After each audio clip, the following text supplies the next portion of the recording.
हम लोग जो है ना पीछे से ये जो पहला चैप्टर था न्यूट्रिशन उसको शुरू किए थे। एक बार फिर से हम लाइफ प्रोसेस का थोड़ा सा आइडिया दे देते हैं ताकि क्या हो कि जो बच्चे क्लास में नहीं कर पाए थे वो उसको फिर से देख ले। लाइफ प्रोसेस से थोड़ा सा जो पीछे पढ़ चुके हैं ऑलरेडी हम उसको देखते हैं। तो आज हम 10th में देखते हैं लाइफ प्रोसेस।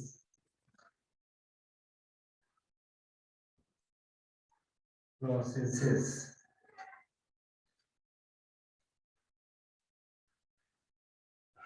अगर याद होगा आपको लाइफ प्रोसेस के बारे में हम लोग थोड़ा सा पीछे पढ़े हैं। उसके में भी और 9th में भी पढ़े थे। लाइफ क्या है, लाइफ कैसे काम करता है, लाइफ कहाँ से आता है कहाँ जाता है, डेथ क्या है, ये सब हम लोग थोड़ा थोड़ा पढ़े हैं। ठीक है। तो इसमें लाइफ प्रोसेस जो है उसमें सबसे पहला बात यहाँ पर है कि लाइफ किसे कहते हैं, लाइफ है क्या। लाइफ जो है इसके बारे में बताए थे कि स्टेट ऑफ पावर है। पावर का एक रूप होता है जो कि क्या करता है, रिस्पॉन्सिबल फॉर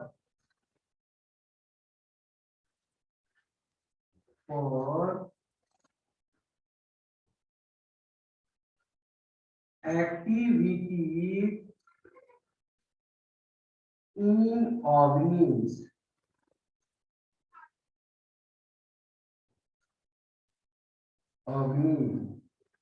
ऑर्गेनिज्म के अंदर जो एक्टिविटी होता है उसके लिए वो रिस्पॉन्सिबल होता है।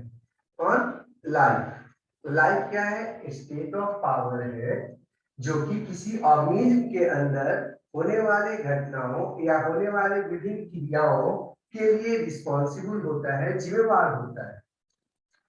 प्रोसेस का मतलब बताए थे एक्टिविटीज। एक्टिविटीज और इन दोनों को एक साथ अगर ले लें तो बन गया क्या, लाइफ प्रोसेस। तो लाइफ प्रोसेसेस का क्या मतलब है, लाइफ का मतलब था पावर का एक रूप या स्टेट जो कि ऑर्गेनिज्म में एक्टिविटी के लिए, गतिविधियों के लिए रिस्पॉन्सिबल होता है। जबकि प्रोसेस का मतलब बताए थे एक्टिविटीज। ठीक है। अर्थात लाइफ प्रोसेस का क्या मतलब हो गया, the activities in organism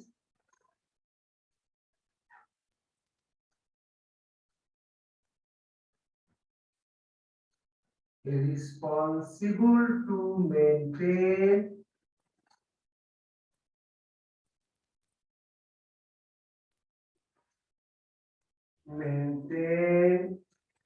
or continuation of life। वैसे ऑर्गेनिज्म के अंदर होने वाले वैसे एक्टिविटी जो जीव को जीवित बनाए रखे या जीव के अंदर लाइफ को जो है ना वो आपका क्या करे, लाए, लाइफ को रखिए, उसको कहते हैं लाइफ प्रोसेसेस। अब लाइफ प्रोसेसेस जो है इसमें क्या क्या हो सकता है और कहाँ हो सकता है, तो हमेशा ध्यान रखिएगा ऑर्गेनिज्म में लाइफ प्रोसेस होगा, मतलब जो जीवित है लिविंग में होगा लाइफ प्रोसेस।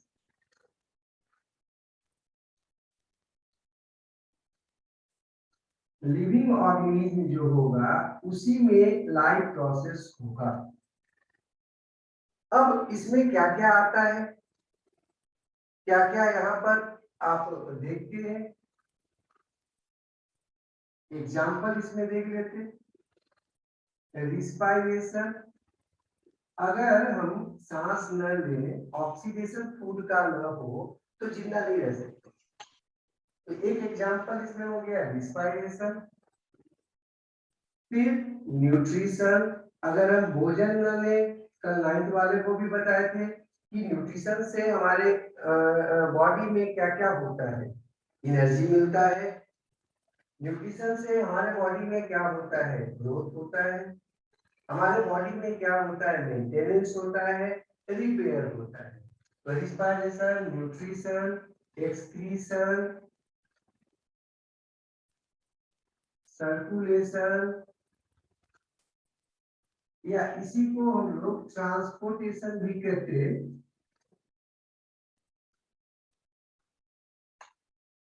इन सब के बिना लाइफ नहीं रह सकता, इसलिए इन्हें हम एक साथ क्या कहते हैं, लाइफ प्रोसेसेस कहते हैं। तो वैसी गतिविधियां जीव शरीर के अंदर जो लाइफ को बनाए रखने के लिए आवश्यक होती है, क्या कहलाता है, लाइफ प्रोसेसेस कहलाता है। इसी में अब अगर आपसे कोई पूछे कंट्रोल एंड कोऑर्डिनेशन, तो कंट्रोल एंड कोऑर्डिनेशन तो आता है इसमें, लेकिन लाइफ प्रोसेस में उसको रखना ठीक नहीं है। इसलिए नहीं है कि अगर आपको कंट्रोल एंड कोऑर्डिनेशन थोड़ा खराब भी हो जाए तब भी चलेगा, लेकिन इंस्पायरेशन अगर बंद हो जाए या काम कर ठीक से ना करें तो हम क्या होंगे, मर जाएंगे। डेथ के बारे में भी पीछे आपको बताए थे। अभी लाइफ में हम आपको बताए थे कि किनमें चाहिए, तो लिविंग ऑर्गेनिज्म में चाहिए। लिविंग ऑर्गेनिज्म मतलब कि जो जीवित है, जैसे प्लांट्स, एनिमल्स, सब में ये सारी प्रक्रियाएं या प्रोसेस होंगे। अब हम थोड़ा सा आगे बढ़ते और शुरू करते हैं न्यूट्रिशन, इसको कहेंगे, उसके कैरेक्टरिस्टिक्स क्या है। तो ये ऑलरेडी जो है ना हम लोग थोड़ा बहुत पढ़े हैं और जानते हैं। अब यहाँ पर हम बात कर लेते हैं न्यूट्रिशन का। न्यूट्रिशन किसे कहते हैं? तो न्यूट्रिशन जो है ना, एक फर्स्ट इसमें है आपका इवेंट लाइफ प्रोसेस में। न्यूट्रिशन किसको कहते हैं, intake of nutrients,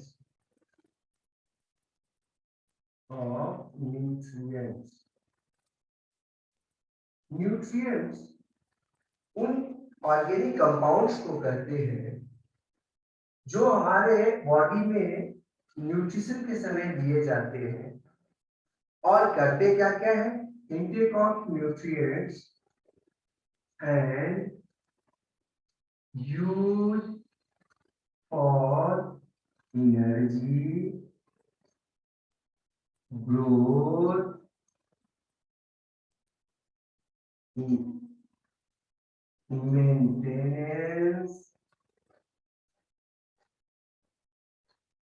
maintenance,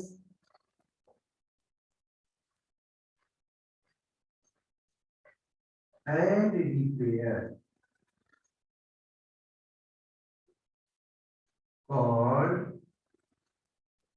nutrition।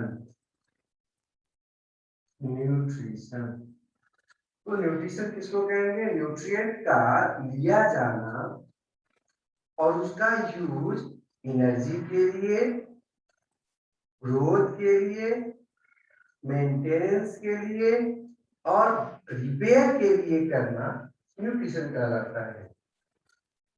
उसमें हम लोग थोड़ा सा न्यूट्रिएंट्स देख लेते। न्यूट्रिएंट्स क्या है, कंपाउंड्स used during nutrition। वैसे कंपाउंड जो न्यूट्रिशन के समय उपयोग किए जाते हैं उन्हें कहते हैं न्यूट्रिएंट्स। इंक्लूड, इसमें क्या क्या आते, कार्बोहाइड्रेट, फैट, प्रोटीन्स, विटामिन्स,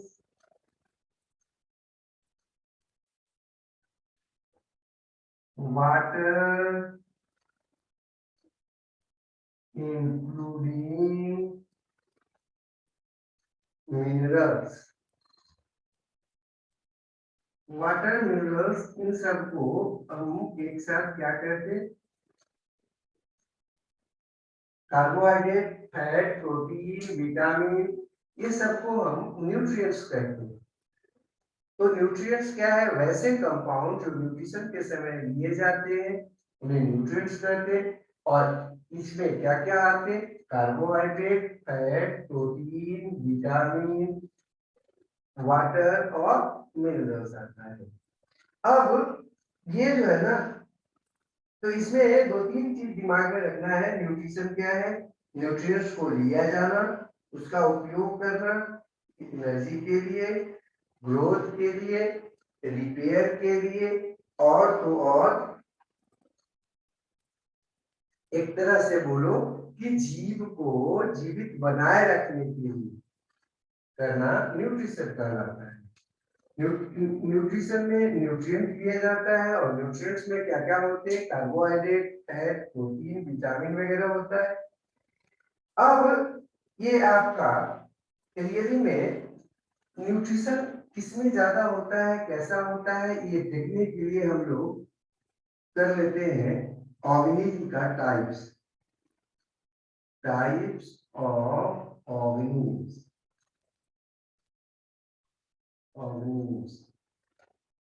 ये जो होते हैं दो टाइप्स का होता है, दो प्रकार का ऑर्गेनिज्म होते हैं।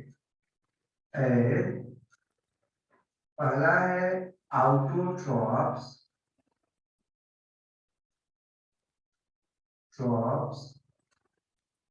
या इसी को हम प्रोड्यूसर भी कहते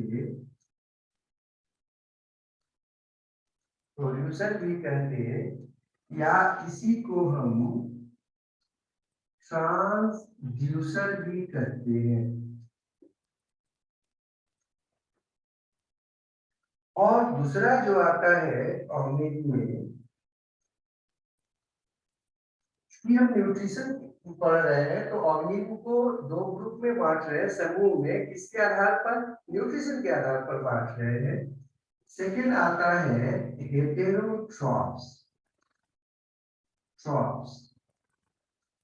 या इसी को कंज्यूमर कहते हैं, कंज्यूमर्स कहते हैं। ये इनका थोड़ा सा इनके बारे में देख लिए। आउटोट्रॉप्स किसको कहेंगे? आउटो मतलब होता है सेल्फ, खुद। तो आउटोट्रॉप्स किसको कहेंगे? जो खुद अपना न्यूट्रिशन या न्यूट्रिएंट्स को बनाता है। ट्रॉप्स फीडर, जो अपना खाना भोजन खुद बनाता है उसको बोलेंगे आउटोट्रॉप्स। उसी को प्रोड्यूसर भी कहते हैं, ट्रांसड्यूसर भी कहते हैं। क्यों कहते? क्योंकि पीछे के चैप्टर्स में है जानना, इसलिए इनको भी अभी यहाँ पर जानते चलेंगे। तो अभी ये जो बोर्ड है इसमें जो हम पढ़े हैं, क्या क्या पढ़े? लाइफ क्या है? पावर का एक रूप है। प्रोसेसेस क्या है? गतिविधियां जो जीव शरीर के अंदर होता है। तो लाइफ प्रोसेस क्या हो गया? वैसी गतिविधियां जीव शरीर के अंदर जो लाइफ को बनाए रखता है उसको कहते हैं लाइफ प्रोसेस। इसमें क्या क्या आता? Respiration, nutrition, excretion, circulation, transportation, ये जो है ना, ये आते हैं किसमें? लाइफ प्रोसेस में। अब इसमें हम शुरू करते हैं न्यूट्रिशन के बारे में। न्यूट्रिशन क्या है भाई? तो न्यूट्रिएंट्स को लिया जाना और उसका यूज एनर्जी के लिए, ग्रोथ के लिए, मेंटेनेंस के लिए, रिपेयर के लिए करना न्यूट्रिशन कहलाता है। न्यूट्रिएंट्स किसको कहते हैं? न्यूट्रिएंट्स जो है ना, वैसे कंपाउंड को न्यूट्रिएंट्स कहते हैं जिनका उपयोग हम न्यूट्रिशन के समय करते हैं। और इसमें क्या क्या है? कार्बोहाइड्रेट्स है, फैट्स होते हैं, प्रोटीन्स होते हैं, विटामिन्स होते हैं, वाटर और मिनरल्स होते हैं। ऑर्गेनिज्म जो है न्यूट्रिशन के आधार पर दो प्रकार का हो सकता है। एक जो अपना भोजन स्वयं बनाता है उसे ऑटोट्रॉप्स कहते हैं, या प्रोड्यूसर कहते हैं, ट्रांसड्यूसर कहते हैं। और दूसरा है हेटेरोट्रॉप्स या कंज्यूमर। हेटेरोट्रॉप्स या कंज्यूमर वैसे जीव को कहते हैं जो अपने भोजन के लिए दूसरे पे निर्भर करते हैं। इसको हम थोड़ा सा अलग से फिर से स्टार्ट करके इसको कहेंगे आउटोट्रॉफ्स, प्रोड्यूसर या ट्रांसड्यूसर। देखो, आउटोट्रॉफ्स सेल्फ फीडर, मतलब अपना न्यूट्रिएंट्स या भोजन खुद बनाता है। Form their food itself. Food का मतलब यहाँ पर समझ में आना चाहिए ऑर्गेनिक न्यूट्रिएंट्स को ही फूड कहते हैं। इसको हम कई बार बताए क्लास में भी, और फिर हम यहाँ फिर क्लास में बता रहे हैं। ऑर्गेनिक न्यूट्रिएंट्स, न्यूट्रिएंट्स जो अपना ऑर्गेनिक न्यूट्रिएंट्स खुद बनाता है उसे कहते हैं आउटोट्रॉफ्स या सेल्फ फीडर। तो सेल्फ फीडर क्या है भाई? वैसे ऑर्गेनिज्म जो अपने फूड को स्वयं बनाते हैं। नेक्स्ट बात करें, प्रोड्यूसर क्यों कर रहे थे? तो प्रोवाइड, उन्हें ये भोजन देता है, ऑर्गेनिक फूड देता है, ऑर्गेनिक न्यूट्रिएंट्स देता है, इसलिए इसे कहेंगे प्रोड्यूसर। और ट्रांसड्यूसर क्यों कहते हैं? कन्वर्ट करता है या ट्रांसफॉर्म करता है एनर्जी को एक फॉर्म से दूसरे फॉर्म में। जैसे कि एक फॉर्म से दूसरे फॉर्म में बोल रहे हैं, जैसे कि लाइट एनर्जी जो है उसको कन्वर्ट कर देगा बॉन्ड एनर्जी में। तो आपके मन में आएगा कि क्या मतलब है इसका? तो देखो, CO2 प्लस H2O है, ये इसको जो है ना आपस में जोड़ देता है बॉन्ड के। आप जानते थे या जानते होंगे कि प्रत्येक कंपाउंड या मॉलिक्यूल के जो एटम्स होते हैं आपस में जुड़े होते हैं बॉन्ड के द्वारा। ये जो CO2 या H2O है उस पे ये क्या कहता है, लाइट एनर्जी को डाल के या लाइट एनर्जी को लेकर उसको इसमें कन्वर्ट कर देता है बॉन्ड एनर्जी में, H12O6 के रूप में, प्लस O2 H2O ये सब है। लेकिन यहाँ पर जरा देखिए, ये 3 एटम का 3 एटम्स है इसमें, और इसमें भी 3 एटम्स है।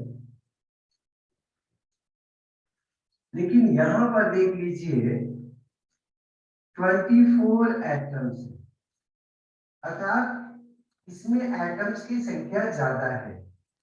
और शायद आपको याद होगा कार्बन और जो ऑक्सीजन है वो एक दूसरे के साथ जुड़े होते हैं बॉन्ड के साथ। ऐसे ही ऑक्सीजन और हाइड्रोजन जो है वाटर में वो भी जुड़े होते हैं किसके द्वारा? बॉन्ड्स के द्वारा। अर्थात जो भी मॉलिक्यूल या कंपाउंड्स होता है वो आपस में जुड़ा होता है बॉन्ड्स के द्वारा। तो यहाँ पर 24 एटम एक साथ है, मतलब कि बॉन्ड की संख्या इसमें ज्यादा है। हाँ, यहाँ पर क्या है, मोर केमिकल बॉन्ड। तो ये बॉन्ड कैसे बना, कहां से बना? ये जो लाइट एनर्जी था उसको बॉन्ड एनर्जी में कन्वर्ट कर दिया। बॉन्ड आप समझते होंगे शायद, इलेक्ट्रॉन और इलेक्ट्रॉन के पेयरिंग या शेयरिंग से आपस में जो एक कोऑर्डिनेशन या एक संबंध जो बनता है एटम्स या मॉलिक्यूल्स के बीच में, उसको बॉन्ड्स कहते हैं। तो यहाँ पर जो आपका लाइट एनर्जी था उसको केमिकल एनर्जी में चूंकि कन्वर्ट कर दिया, इसलिए इसको ट्रांसड्यूसर भी कह रहे हैं। ठीक है, अब हम आगे बढ़ते हैं।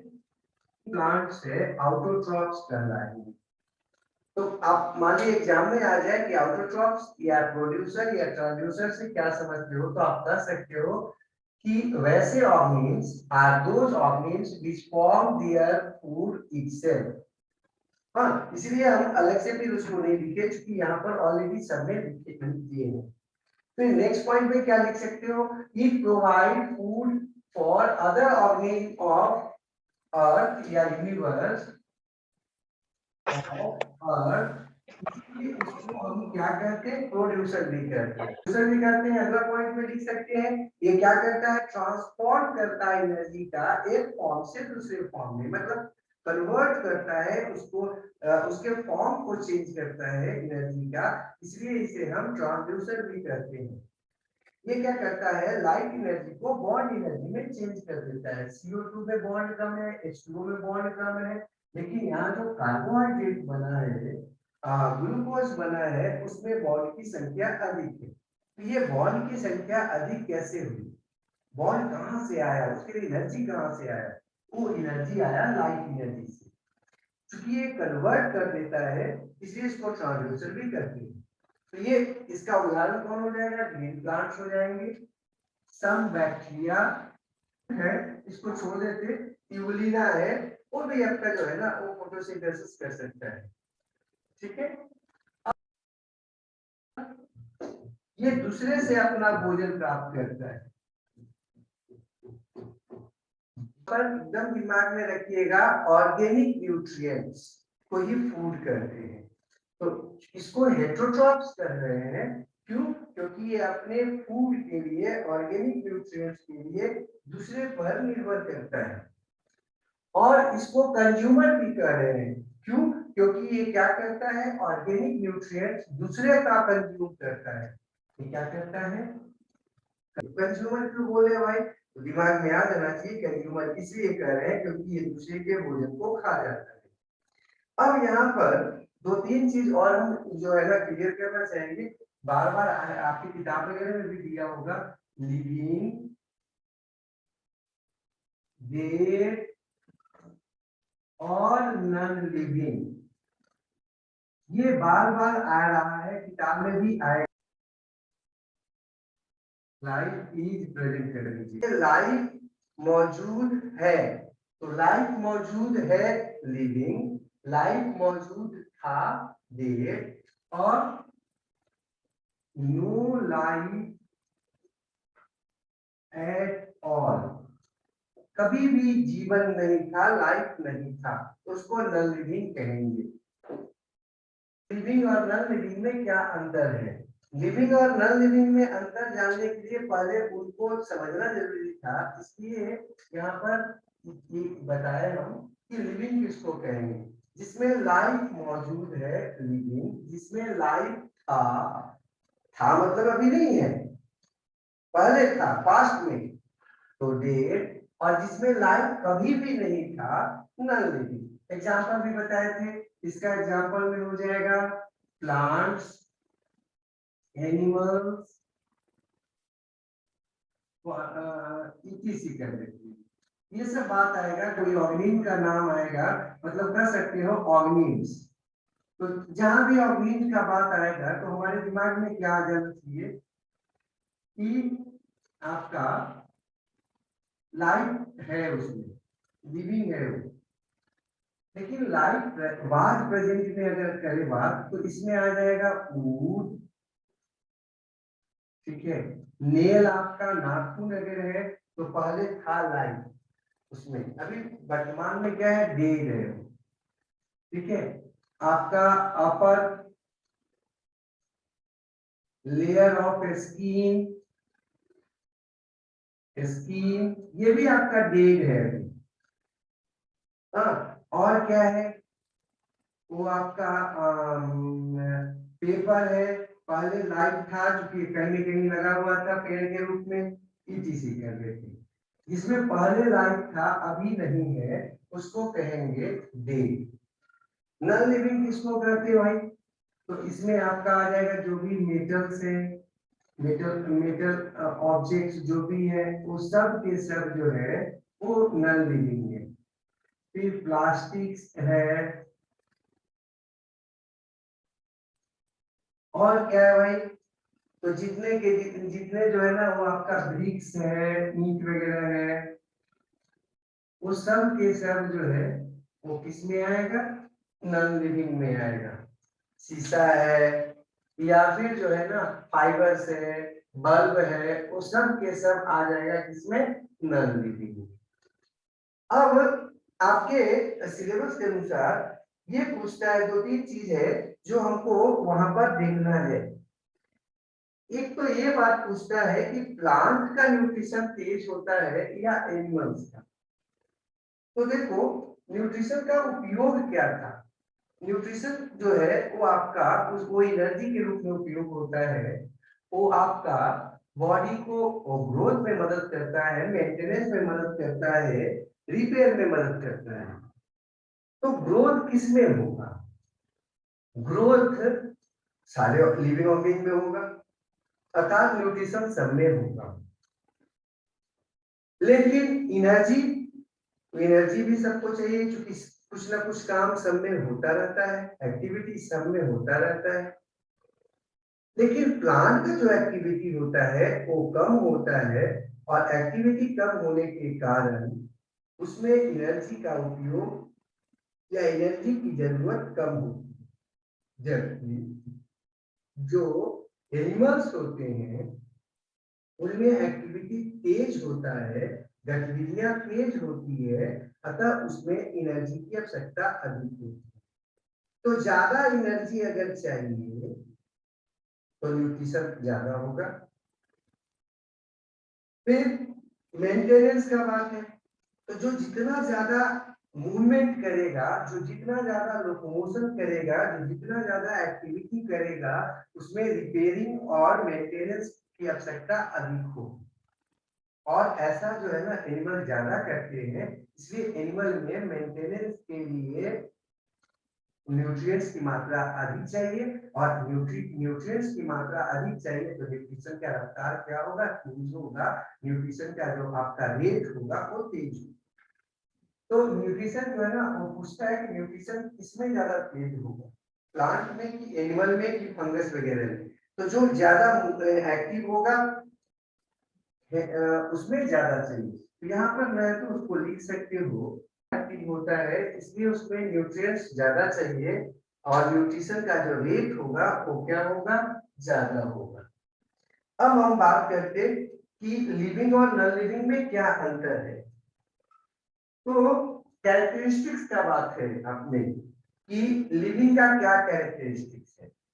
तो लिविंग का पहला कैरेक्टरिस्टिक्स हम ये कह सकते हैं कि उसमें मेटाबॉलिज्म होता है। हाँ, मेटाबॉलिज्म क्या था, बायोकेमिकल एक्टिविटीज जो होते हैं सेल के अंदर, कोशिका के अंदर, उनको एक साथ करते हैं क्या हम, मेटाबॉलिज्म। तो यहाँ पर एक न तो उसको शुरू कर देते हैं थोड़ा सा। तो क्या लिखेंगे, आर एज एक्टिविटीज होता है। हम यहाँ पर क्या कहना चाह रहे हैं कि जो लिविंग है उसके कुछ कैरेक्टरिस्टिक्स हैं। कैसे पहचानेंगे कि वो लिविंग है कि नॉन लिविंग है कि डेड है। तो हम आपको सिंपल एक छोटा सा में बताए थे कि जिसमें लाइफ है, मतलब प्रेजेंट टाइम में लाइफ है, तो उसको बोलेंगे लिविंग। जिसमें लाइफ था, मतलब पास्ट समय में था, उसको बोलेंगे डेड। और नॉन लिविंग किसको बोलते हैं, वैसे जीव को हम या स्ट्रक्चर को, जीव नहीं बोलेंगे हम, स्ट्रक्चर को नॉन लिविंग बोलते हैं जिसमें लाइफ कभी भी नहीं था। अब एनिमल जो है ना उसके बारे में बताया कि एनिमल को ज्यादा न्यूट्रिएंट्स चाहिए, या न्यूट्रिशन का रफ्तार जो होता है ना वो एनिमल में ज्यादा होता है।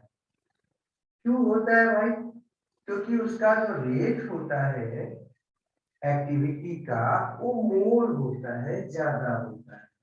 तो चूंकि एनिमल ज्यादा एक्टिव होते हैं इसलिए न्यूट्रिएंट्स उनको ज्यादा चाहिए, न्यूट्रिशन का रिक्वायरमेंट उनको ज्यादा होता है। किसके तुलना में, प्लांट्स की तुलना में। प्लांट का जो आपका न्यूट्रिशन रेट होता है रिस्पेक्टिवली स्लो होता है, लो होता है। इसका रीजन एक्टिविटी है। अब है कैरेक्टरिस्टिक्स ऑफ लिविंग का बात। लिविंग का कैरेक्टरिस्टिक्स में पहला था कि मेटाबॉलिज्म होता है उसमें, दूसरा होता है मूवमेंट होता है, उसी में लोकोमोशन आएगा। लोकोमोशन के बारे में आप शायद जानते होंगे कि ऑर्गेनिज्म का एक जगह से दूसरे जगह जाना, वो हो गया आपका लोकोमोशन। इसी तरह से हम पढ़ते हैं फिजिक्स में डिस्प्लेसमेंट, कोई कोई जो है ना वस्तु एक जगह से दूसरे जगह चला जाए तो डिस्प्लेसमेंट हो गया, कोई रचना एक जगह से दूसरी जगह चला जाए डिस्प्लेसमेंट।